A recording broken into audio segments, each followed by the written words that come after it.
আছে আমার এই দেহ কাবা ঘর।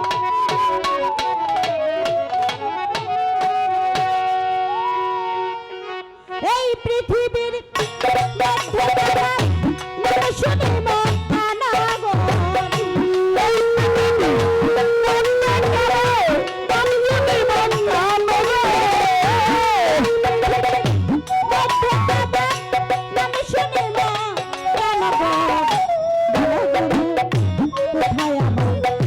দেহ কাবা ঘর আমার দরদি বড় গুরু কোথায় আমার দেহ কাবা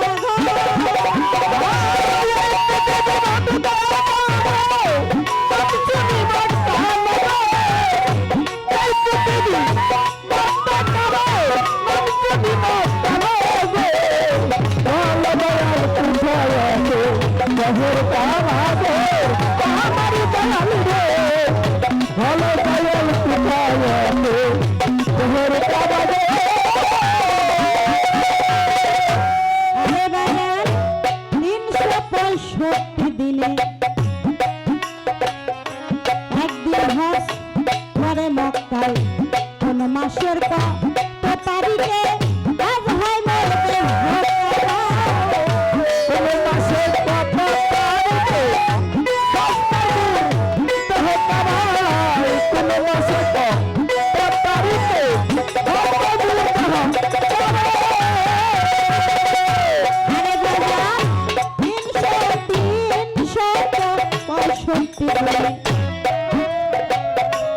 একদিন হজ করে মক্কায় কোন মাসের কত তারিখে আজ হয় মরতে কাবা কোন মাসের কত তারিখে কোন মাসের কত তারিখে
জানের ধুনি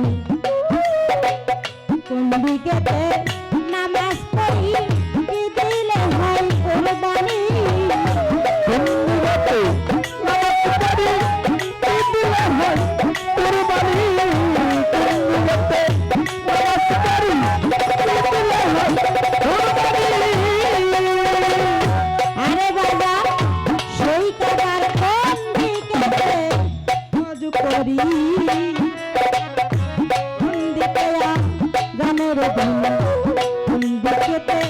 নামাজ পড়ি কি দিলে হয় কুরবানি নামাজ পড়ি কি দিলে হয় কুরবানি নামাজ পড়ি কি দিলে হয় কুরবানি ওরে বলেন কই দাদা বাবা ঘরে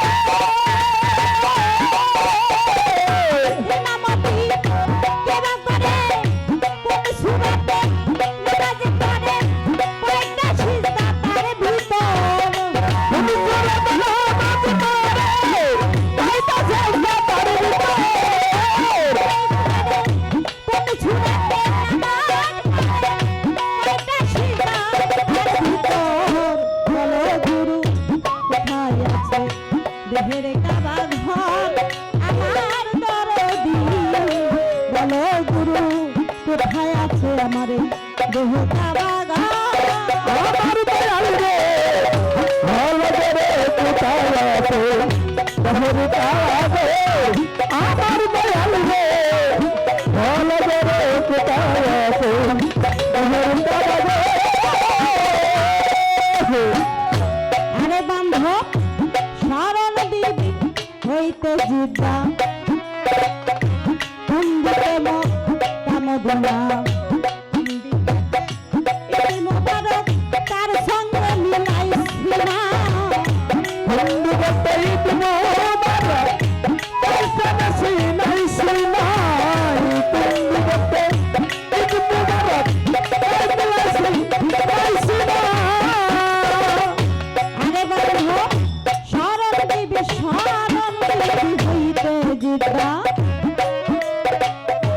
কুন্দিকে মদিনা কুন্দিরে হয় ঈদ মোবারক তার সঙ্গে মিলাইছি না হিন্দু বলতে ঈদ মোবারক তার সঙ্গে মিলাইছি না হিন্দু বলতে ঈদ মোবারক পয়সা বেশি মিলাইছি না আরে বাবা কোথায় ছায়া রাখাব কায়দা দুনিয়া ঢিলা বছরে কোথায় ছায়া রাখাব কায়দা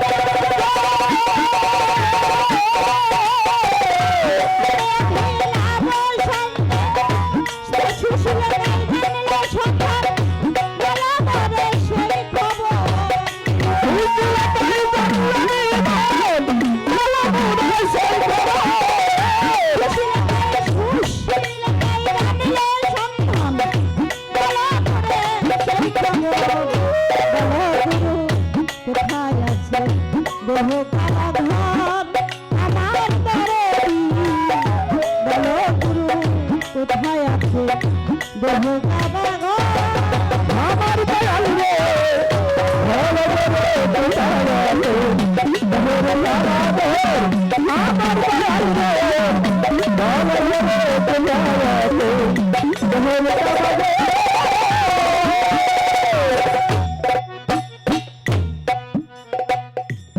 365 দিনে একদিন হজ করে মক্কায় কোন মাসের কত তারিখে হজ হয় মোর দেহ কাবায় আমি আমার দয়ালের কাছে একটু জানতে চাব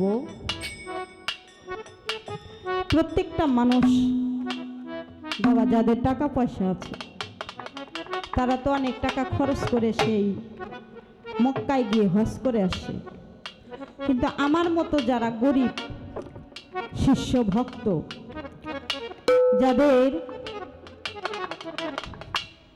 মনে করেন টাকা পয়সা থাকে না দেখা যায় অভাব অনটন তাদেরও তো মনের আশা যে আশা কার না থাকে তাই না বাবা ইচ্ছা কিন্তু সবারই থাকে কেউ পূরণ করতে পারে কেউ পারে না তবে আমার কথা হলো যাদের টাকা পয়সা আছে তারা তো বাবা সেই মক্কায় গিয়ে হজ করে কিন্তু আমার মতো যারা শিষ্য ভক্ত আমাদের কাছে তো এত টাকা পয়সা নাই আমি শুনেছি দয়াল বাড়ি যদি মেরাজ হয় হজ হয় তাহলে ওই দয়াল বাড়ির সকল কিছুই আছে না আমি আমার দয়ালের কাছে একটু জানতে চাব এই যে আমার দেহের হজটা বাবা আমি এই হজটা কিভাবে করব আমার তো এত টাকা পয়সা নাই তাহলে আমার উপায়টা কি আমারও তো ইচ্ছা যে আমি হজ করব তাই গানের মধ্যে বলেছে 365 দিনে একদিন হজ করে মক্কায় কোন মাসের কত তারিখে হজ হয়ে মোর দেহ কাবায় ওই মক্কায় যাইতে নির্দিষ্ট তারিখ আছে দিন আছে বার আছে কিনা তাহলে এই মানব দেহের ভিতরেও আমি বার্তিক জগতের কোনো কিছু চাইবো না, আমি শুধু চাইবো আমার এই মানব তরি থেকেই একটা দুটি কথা আমার দয়ালের কাছে রাখার জন্য। তাহলে এই মানব দেহে যে হজ করে এটারও একটা তারিখ আছে, আছে বাবা, আছে না? তারিখ আছে, দিন আছে, বার আছে, সময় আছে। আমি একটু আমার দয়ালের কাছে জানতে চাই, এই দেহ কাওয়ায় হজ করতে সেই তারিখটা, সেই বার, সেই দিন, সেই নির্দিষ্ট সময়টা কোন সময় মিলে, কোন সময় এই তারিখটা, এই দিনটা হইলে আমি আমার দেহ কাওয়ায় হজ করতে পারবো, ঠিক আছে কিনা বাবা?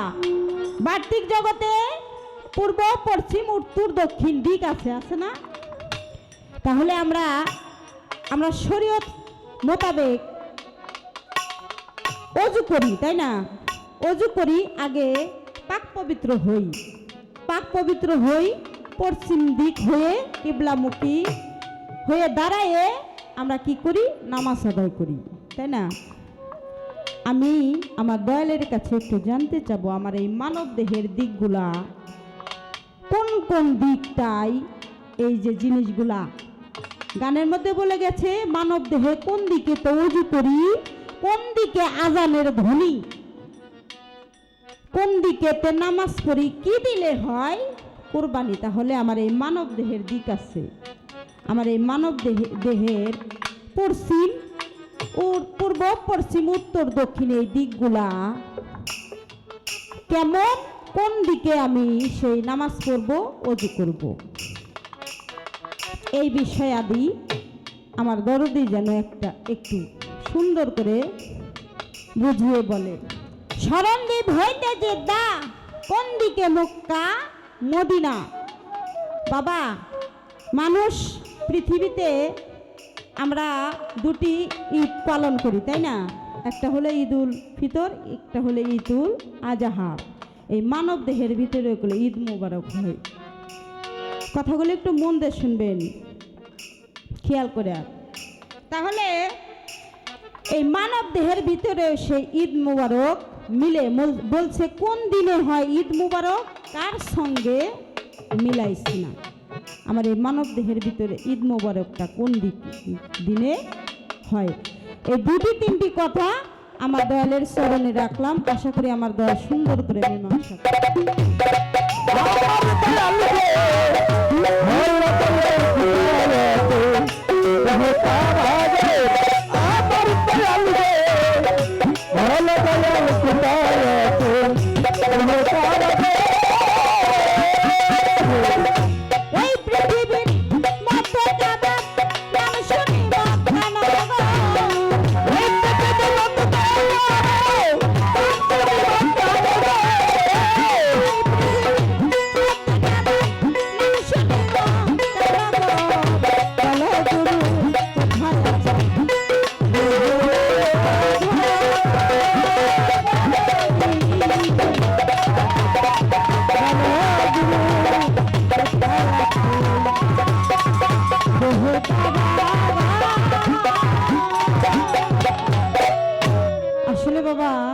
মানুষ যদি অল্প,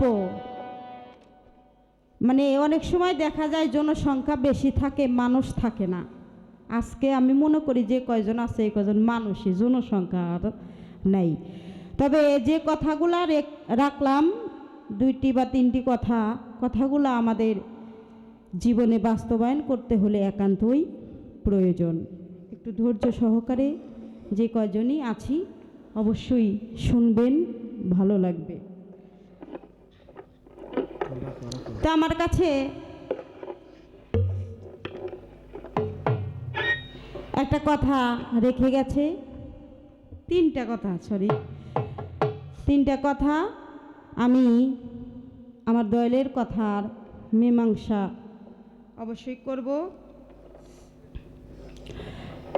দয়াল একটা ভক্তকে তিনটা হুকুম দেয়, সেই হুকুম তিনটা অমান্য করেও যদি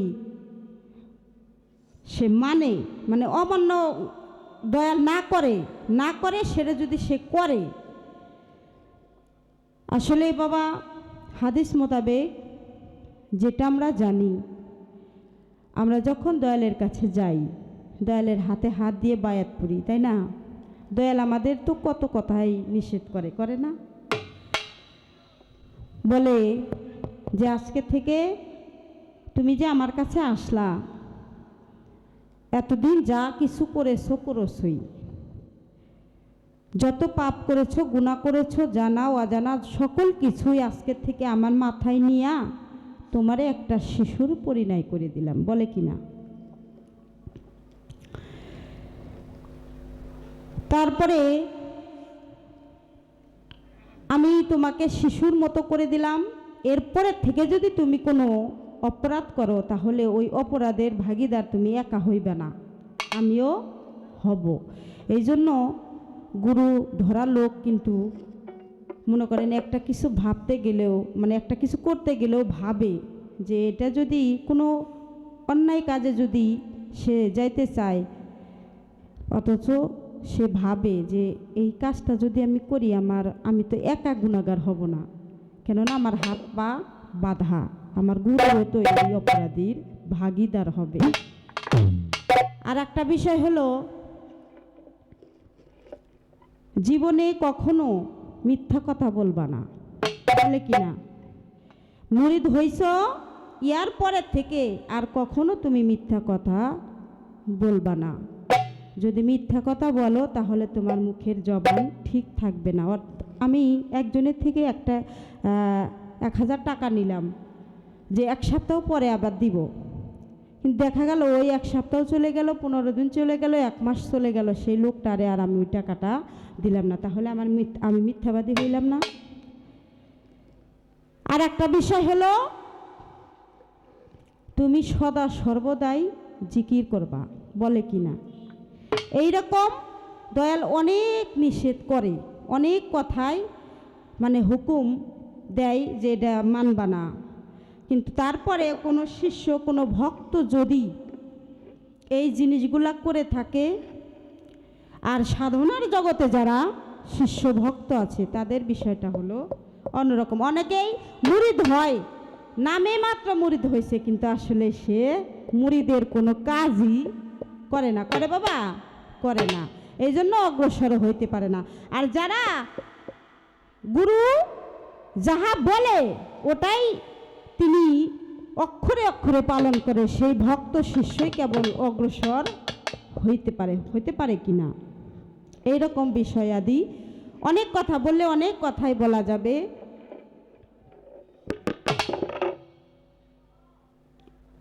আমরা শুনতেই চাইছিলাম কথাটা, তাহলে এইভাবে বইলা দিছে, তারপরে আইসে ওই কাজগুলাই করে। হ্যাঁ হ্যাঁ, তারপরে গুরু বাক্য তার হ্যাঁ থাকে না, ফরজাইন হয়ে যায়। গুরু সেবায় সে প্রতিষ্ঠিত হয়। ওই দিন ধরে গুরু কয়, তুই যা করছ আমি মানা, তুই যখন এটাই করলি আমার ভক্ত হ্যাঁ বুকে নেই, এইটা তোর চান্দের বাস্তি পাঠিয়ে দিলাম এটাই।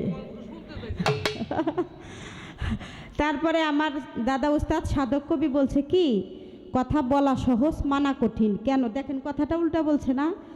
সবাই বলে বলা সহজ মানা কঠিন, আমার দাদা বলছে এইটা, আমার দাদা বলছে বলা কঠিন মানা সহজ।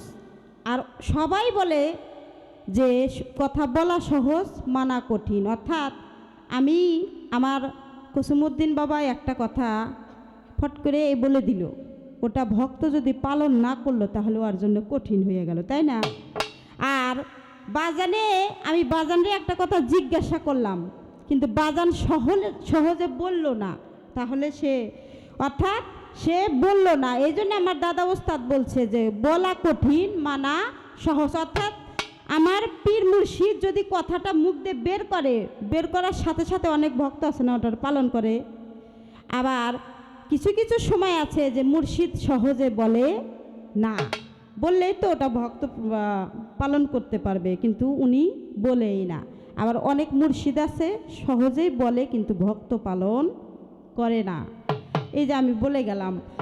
আর যারা পালন করে মুর্শিদের কথা সদা সর্বদাই স্মরণ রাখে, সবসময় ওটা মনে করে চলে, তার আদেশ নির্দেশ সবসময় মেনে চলে, সেই অনেক কিছু পাইতে পারে। দয়ালের নিগূঢ়তম তত্ত্ব সে পেয়ে যায়। এই জন্য বলেছে বলা সহজ মানা কঠিন। তা আসলে বাবা, যে জগৎটা আমার বাবা আজকে চাঁদের মেলা মিলাইছে, এতগুলো চাঁদ বরণ মুখ একসাথ হয়েছে। আমার বাবাও একজনের প্রেমের পোড়া, সেটা হলো কে? আমার বাসার চান পাগল, আমার আবুল বাসার চান। এই প্রেম সবাই করতে পারে না বাবা, সবার ভিতরে এটা জাগৃতও হয় না। জাগৃত হইতে গেলেও সেই রকম প্রেমই লাগে বাবা। জীবনে প্রেম করতে গেলে কত মান, নিন্দা, হিংসা, ঘৃণা এগুলা থাকতে হয় না। যার ভিতরে হিংসা অহংকার থাকে সে কখনো দয়ালের কাছে যেতে পারে না। তিল পরিমাণ অহংকার থাকলেও সে গুরুর কোনোদিন আপন হতে পারে না। গুরুর চরণে নিজেকে সঁপে দিলে তার সর্বপ্রথম আগে অহংকার বলি দেন নাকি। এই অহংকার, হিংসা, নিন্দা যদি বলি দিতে পারি, তাহলে আমার কসিমুদ্দিন চান, আমার আবুল বাসার চান আপন হয়ে যায়। ভক্ত যেমন মুর্শিদকে ভালোবাসে, মুর্শিদও তেমন ভক্তকে ভালোবাসে। ভক্ত যেমন মুর্শিদের আশায় চাতক পাখির ন্যায় বসে থাকে, মুর্শিদও তেমন ভক্তের আশায় বসে থাকে। বাবা, সবাই তো ভক্ত হইতে পারে না। ভক্ত হইতে গেলে তাকে পড়তে হয়, পড়তে দয়াল যাকে পরীক্ষা করে বাবা, তার পরীক্ষা দিতে দিতে জীবনটা শেষ হয়ে যায়। আর এমনও ভক্ত বাবা, আমি তো জীবনে কিছুই করতে পারলাম না, আমি আমার দয়ালের আপন হইতে পারলাম না, ভক্ত হইতে পারলাম না। ভক্ত ছিল কে? দেলোয়ার সার ভক্ত ছিল সুলাইমান। ভক্ত ছিল কে? বর্ষিনী, দমে দমে শুধু মুর্শিদের নামটাই জপত। ভক্ত ছিল রমজান পাগল, যে বাড়ি বাড়ি ভিক্ষা করত আর রজ্জবসার নামটাই মুখে বলত। যেজন ভক্ত সদা সর্বদাই নিশি জাগরণে শয়নে স্বপনে শুধু আমার কসিমুদ্দিন চাঁদের নাম সে জপে, ওই নামটা বিনে তার অন্য কিছু আর ভালো লাগে না। এত রাত্রি হয়ে গেল,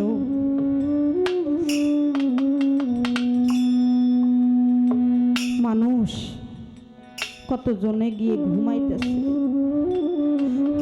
আর আমার কসিমুদ্দিন চান এমন প্রেমের পোড়া,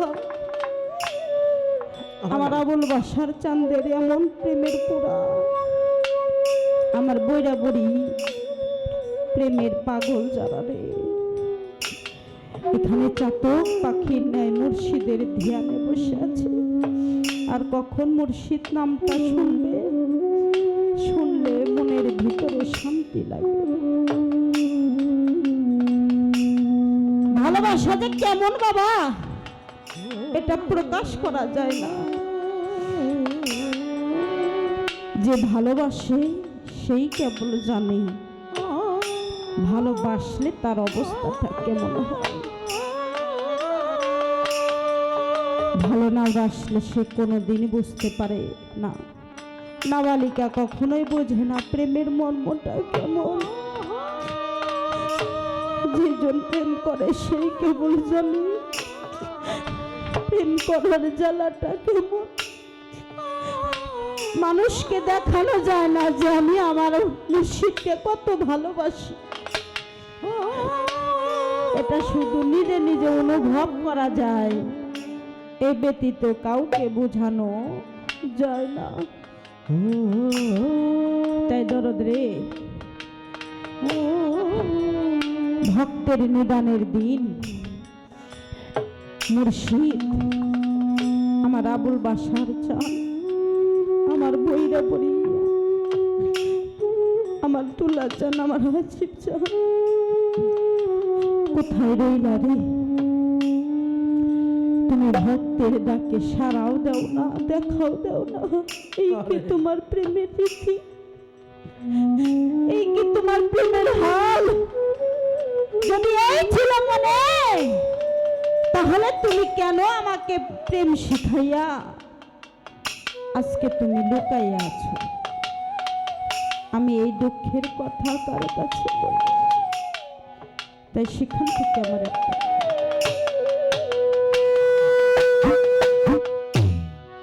ওরে তুমি দেখা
রাস্তার দিকে যাইয়া রে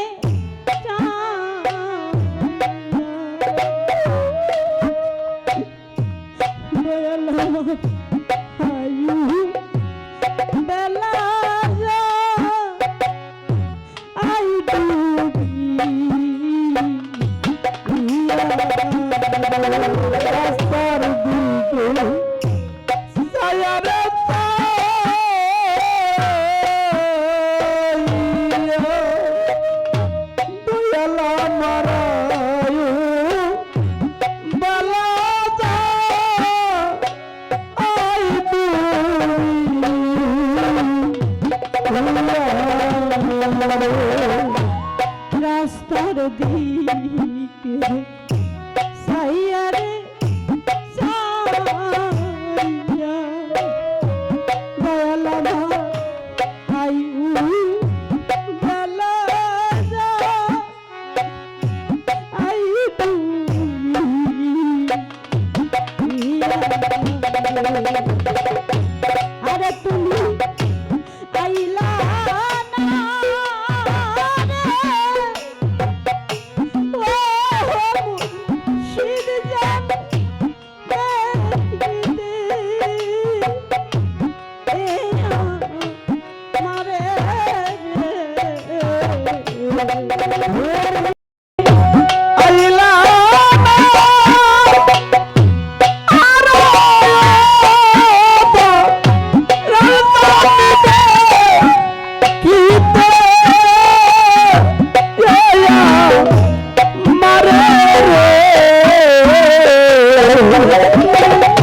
রইলা রে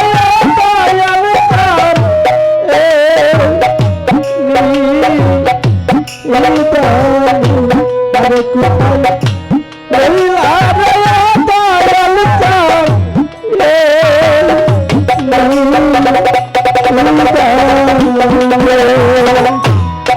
যেদিন হইতে তোমায় রে দয়াল আমার সমন আমার আসার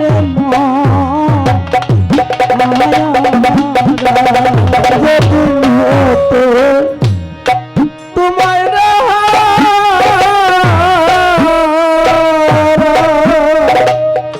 সমন আমার সেদিন আমার মা আসামে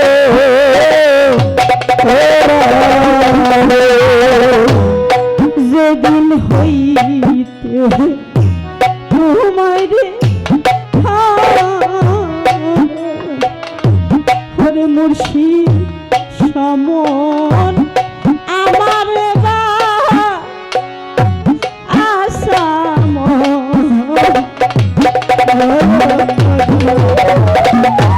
ওরে আমি জলে হইলাম সারা তোমার পীড়িতে এরা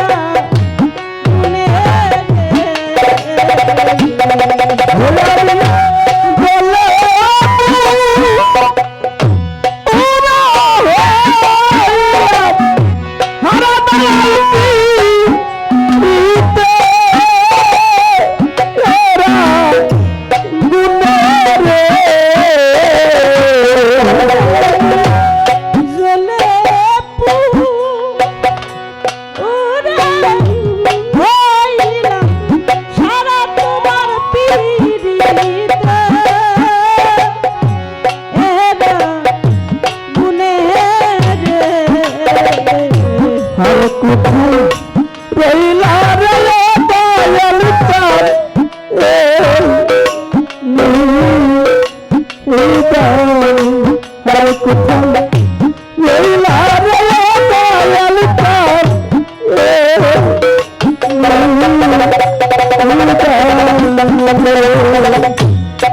বাজান যে যাকে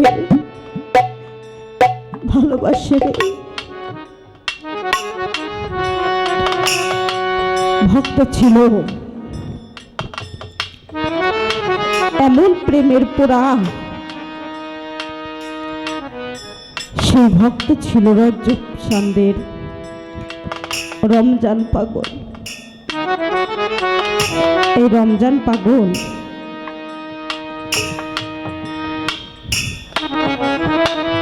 দয়ালের দরবারে অনেকেই অনেক কিছু চায় বাবা। রমজান পাগল দেশে গিয়া ভিক্ষা করে খাইতো। আজকে যেমন আমার কসমুদ্দিন চান মিলন মেলা বসাইছে, এরকম রমজান পাগল শুনতে পাইছে যে তার দয়ালের বাড়িতে ওরস। বাবা, কতজনে কতজনকে কত কিছু দেয় দয়ালের দরবারে। রমজান পাগল বলে, দয়াল আমাকে এমনও গরিব বানাইছে, আমি যে দয়ালের দরবারে গিয়া কিছু নজরানা দেব এই সামর্থ্যটুকু আমার নাই। দয়ালের নাম বলে পাড়াতে গেছে ভিক্ষা করতে, সারাটা দিন চলে গেছে। সারাটা দিনের শেষে 1 কেজি চাল পেয়েছে। ওই 1 কেজি চাল বিক্রি করে 20টা টাকা পেয়েছে। দেখেন দয়ালের প্রেম কেমন হয়। 20টা টাকা দিয়া 10 টাকার আগরবাতি আর 10 টাকার মোমবাতি কিনা বিবিকে বলতেছে, বিবি আমরা তো এমনিতে 3 দিনের অনাহারি, কিছু খাই নাই, এই 20টা টাকা পেয়েছি। বিবি বলতেছে, ওগো শোনো, এই মোমবাতি আগরবাতি কিনি আর 10টা টাকা নিয়ে আমার দয়ালকে নজরানা দেব। সেই কুমিল্লা থেকে, বরগুনা থেকে কুমিল্লা হেঁটে হেঁটে এসেছে। এসে যখন এই কুমিল্লার গেটে পৌঁছাইছে, বাবা দয়াল অনেক অনুমতি দেয়। গেটে এসে শুনতে পেল তার গুরু ভাই রফিককে রজ্জব শাহ বলতেছে, হে আমার ভক্তগণ, আজকে তোমরা আমার দরবারে এসেছো, তোমরা জেনে রেখো, আজকে তোমাদের গুরু ভাই যে কথাটা বলবে মনে করবা ওটা তোমাদের দয়ালি বলেছে। এই কথাটা রমজান পাগল গেটে থেকে শুনল। শোনার পরে বাড়ির ভিতরে লোকের ভিড়ে যাইতে পারে না, কোনো মতে গিয়া রফিকের সাথে দেখা। বলতেছে, ভাই আমরা তো অনেক দূর থেকে এসেছি দয়ালের সাথে দেখা করার জন্য, 10টা টাকা নজরানা এনেছি। দয়ালের সাথে যারা প্রেম করে তারাই কেবল জানে প্রেম করলে কেমন লাগে। রবিক রাগ হয়ে বলতেছে, আমরা এতজনে এত টাকা দিলাম, এত চাল দিলাম, আর মাত্র 10টা টাকা এনে বলতেছে দয়ালের জন্য নজরানা এনেছি। এই কথা বলার সাথে সাথে বলতেছে, ভাই দয়াল কোথায় আছে? রফিক বলতেছে, দয়াল ভিতরে আছে, আসতে পারবে না। বলে, তাহলে আমরা বসবো কোথায়? বাবা যাদের অর্থ সম্পদ না থাকে তাদেরকে অনেকে অবহেলা করে। রফিক বলতেছে, যাও তোমরা ওই গোয়াল ঘরের পিছনে গিয়ে বসো। বাবা রমজান পাগল বিবিকে সাথে করে নিয়ে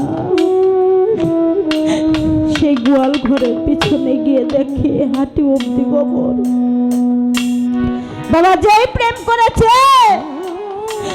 কেমন প্রেম যে রমজান পাগল রজ্জব শাহর সাথে করেছে এটা রফিক বুঝতে পারে নাই।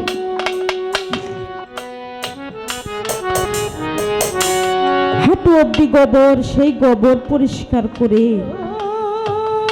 ওখানে মোমবাতি আগরবাতি লাগাইয়া বলতেছে, রজ্জব চান, তোর সাথে আমার সাথে যদি প্রেম সত্যি হয়ে থাকে রে, তুই এই ভক্তের ডাকে অবশ্যই সাড়া দিবি। তুই ছাড়া যে আমার আর কেহ না।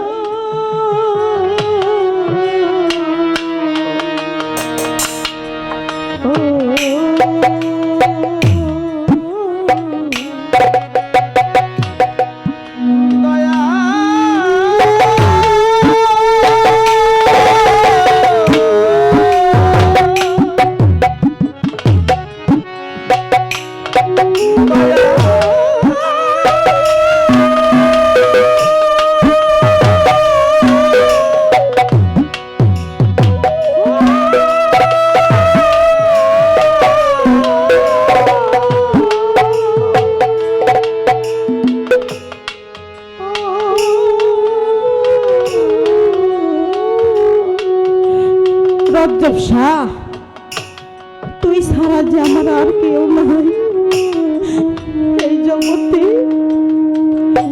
যে মুর্শিদ প্রেমের পাগল, সে মুর্শিদ ব্যতীত আর কিছুই দেখে না, আর কিছুই বোঝে না। তাই দরদি ওই দিন রজ্জব চান, রমজান পাগলের ডাকে রমজান পাগল ডাক দিয়ে বলেছিল, তোর এই সাজানো আসর সাজানো বাসর দয়াল তুই যদি না আসিস।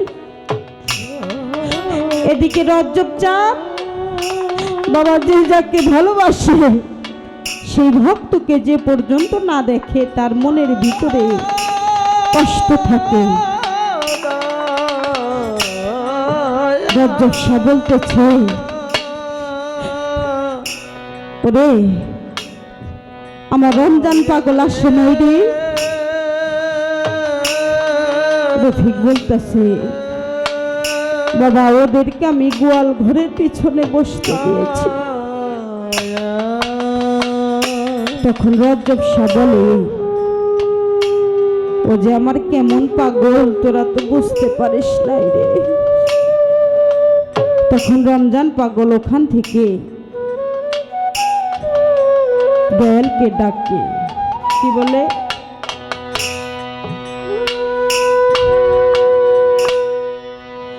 আজ বড় নিদা রিয়া ডাকি দয়াল রহিলা কোথায় রে দয়াল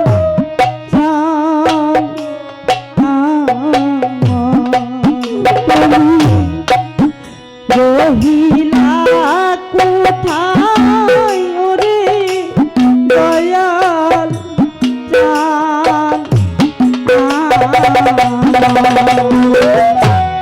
আমি বারানিদা রিয়া ডাকি দয়া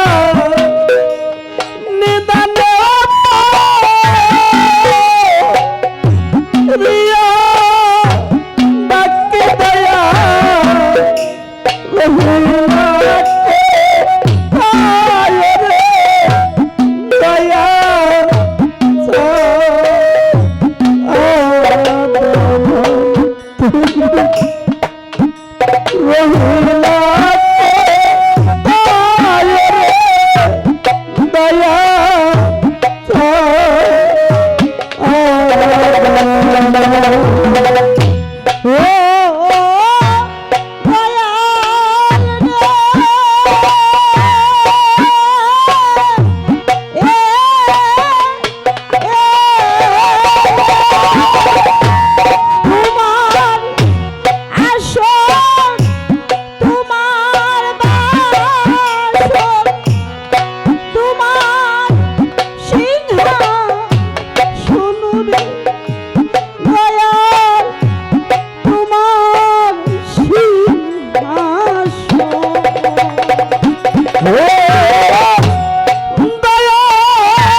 বাসার জান তোমার সিংহাসন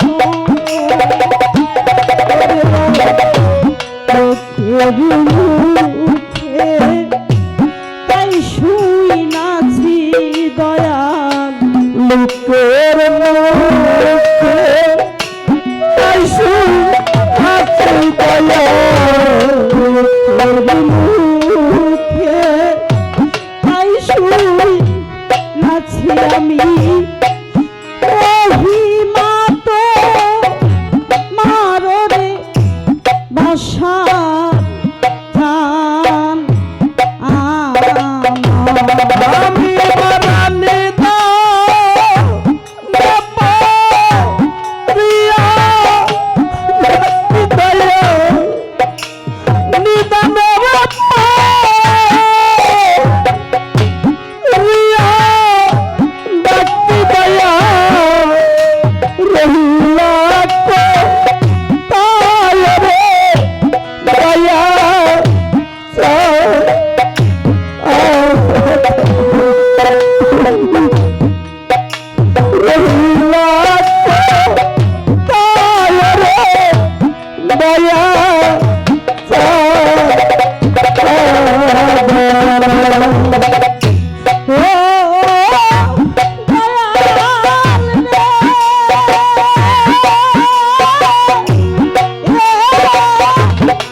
রহিলা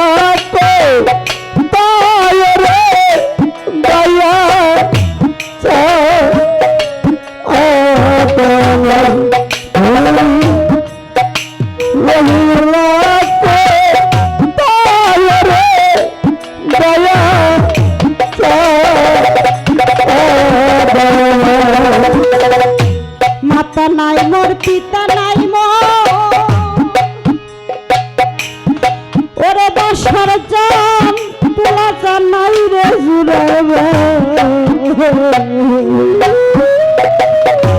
তারা চান আমার মুখ দেখাকে দুঃখ বুঝবে রে কচি নতুন বাজান এমন বান্ধব না মাতা নাই মোর পিতা নাই রে এই জগতে কচি নতুন বাজান নাই রে জীবন আমার মুখ দেখাকে দুঃখ বুঝবে রে জানলিয়া সন্তারা বাজন এমন বান্ধব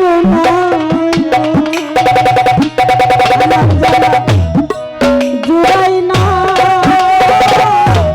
জ্বালাই আমার জুড়াই নাই জ্বালা জুড়াই না জ্বালা জুড়াই নাই আমার গলা জুড়াই না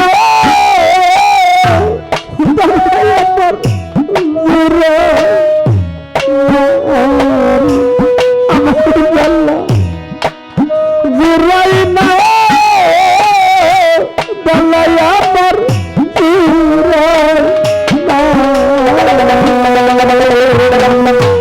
তার কাছে কই মনে ব্যথা নজরুল বাজা এমন বান্ধ মায়েরে আমার জ্বালা ওরে জুড়াই না আমার জ্বালা জুড়াই না জ্বালাই আমার জুড়াই না জ্বালাই আমার জুড়াই না মুর্শিদ হারা যারা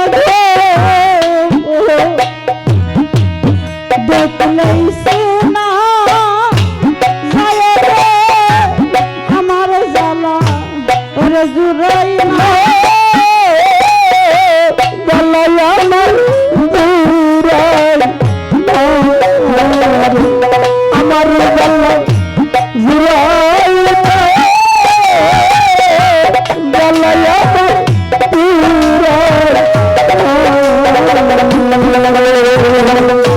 কোথায় গেলে পাবো তারে গো কে বলিয়া দিবরে আমার জ্বালা জুড়াই না জ্বালাই আমার জুড়াই না আমার জ্বালা জুড়াই না জ্বালাই আমার জুড়াই না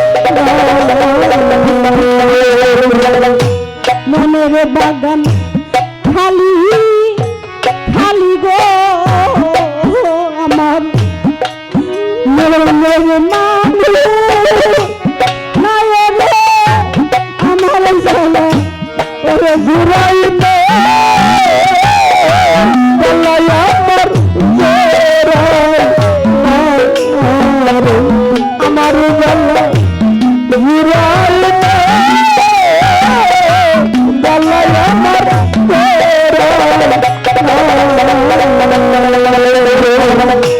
খালি খালি খালি লাগে রে আমার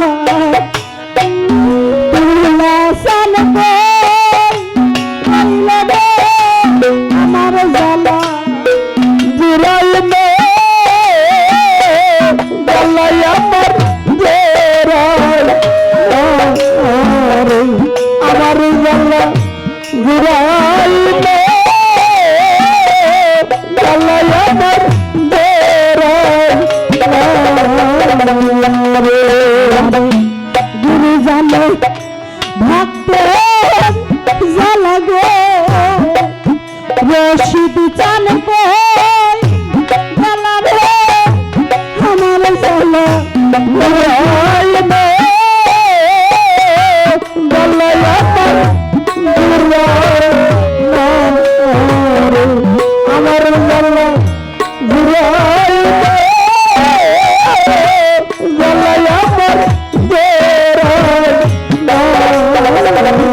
ফুল রে দেখলেই শোনা যায় রে আমার জ্বালা করে জুড়াইলে জ্বালায় আমার জোরাই না রে আমার জ্বালা জুড়াইলে জ্বালায় আমার জোরাই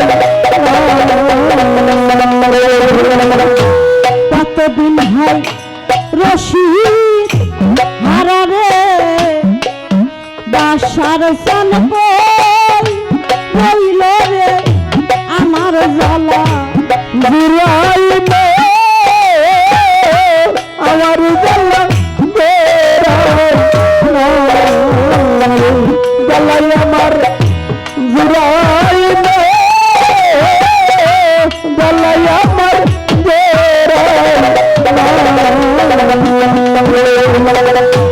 তার কাছে কই মনে দুঃখ কসু মুকুল বাজান মনের নাই রে আমার জ্বালা করে জুড়াইলে জ্বালাই আমার আমার জ্বালা জুড়াইলে জ্বালাই আমার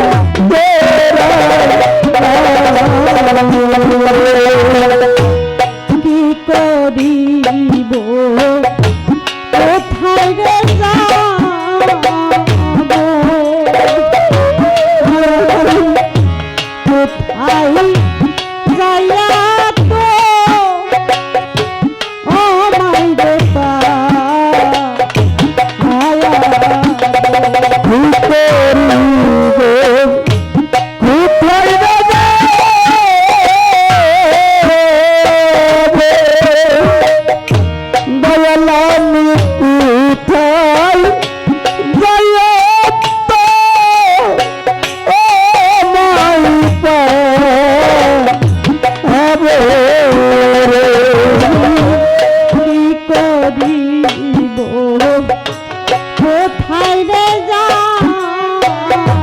রে বলালি কোথায় যাইয়া তো